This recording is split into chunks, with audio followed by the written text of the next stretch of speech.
Every day between now and Election Day in November, you're going to hear something like, the Romney campaign today did blah, blah, blah, or the Obama campaign today did blah, blah, blah.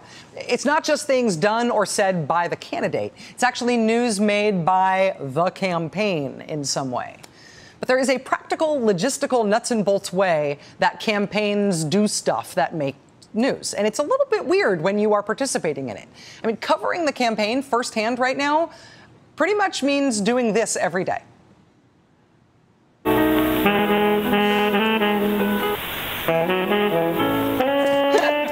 This is what it was like to dial into the Romney campaign conference call today. This was the actual sound from the start of that conference call. This is what covering the campaign is like now. And yes, I do think this is the Muzak version of Candle in the Wind by Elton John. Ladies and gentlemen, thank you for joining the Obama's Failed Foreign Policy conference call. Your host for today, Amanda Henneberg, will now begin. Hey guys, it's Amanda from the campaign. Thanks so much for getting on the call. I have with me here Alex Wong, who's a part of our policy shop. And additionally, we have Dan Senor on the line, Ambassador Pierre Prosper, and Secretary John Lehman. And I am going to turn it over to Dan Senor. That's what it's like. That's what it's like. They do these calls almost every day, and everybody calls in and listens to what they have to say, and that's how we all report what the campaign said today. You know, once upon a time, I guess it was faxing. Every once in a while, it still is the candidate himself or herself talking in the back of the bus or in the back of the plane with reporters. But mostly, it's like this on speakerphone. And the reason they did that, what did they call this one again today? What did they call it? Ladies and gentlemen, thank you for joining the Obama's Failed Foreign Policy conference call. Your host for today, Amanda Henneberg, will now begin. The reason they did the Obama's Failed Foreign Policy conference call today is because they're doing something that they call bracketing. Whenever the Obama administration does something, the Romney campaign plans a response thing on the same subject. So Vice President Biden laying out the Obama campaign's narrative on foreign policy today, and then the Romney conference call is about giving the Romney campaign counter-narrative on that same subject, on foreign policy. Here was the problem today, though, other than the candle in the wind thing. The Obama campaign Vice President Biden narrative on foreign policy today turns out is exactly the same as the supposed counter-narrative from the Romney campaign. Here's what Vice President said today.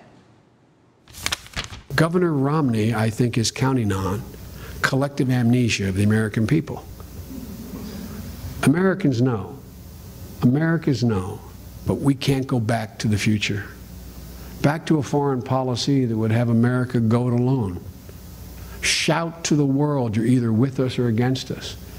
Lash out first and ask the hard questions later, if they get asked at all. Governor Romney's national security policies, in our view, would return us to a past we've worked so hard to move beyond.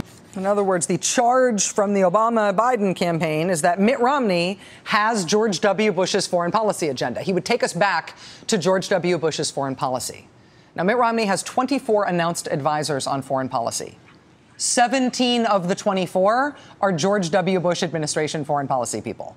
And the Obama campaign sees that as a vulnerability. That was their narrative today, hitting Mitt Romney for being advised by all these George W. Bush people. The counter-narrative from the Romney campaign on that? We have Dan Senor on the line, Ambassador Pierre Prosper, and Secretary John Lehman. Two of the three Romney advisors that the Romney campaign put out today to counter the narrative that Mr. Romney is going to have a George W. Bush foreign policy. Two of those Romney advisors, two of the three, were George W. Bush foreign policy guys, Dan Senor and Pierre Prosper. Dan Senor was the guy in charge of telling everybody that the Iraq war was awesome throughout 2003 and 2004. And Pierre Prosper was appointed by George W. Bush to be America's ambassador to the world on war crimes issues, while the Bush administration was setting up secret prisons and torturing people all over the world.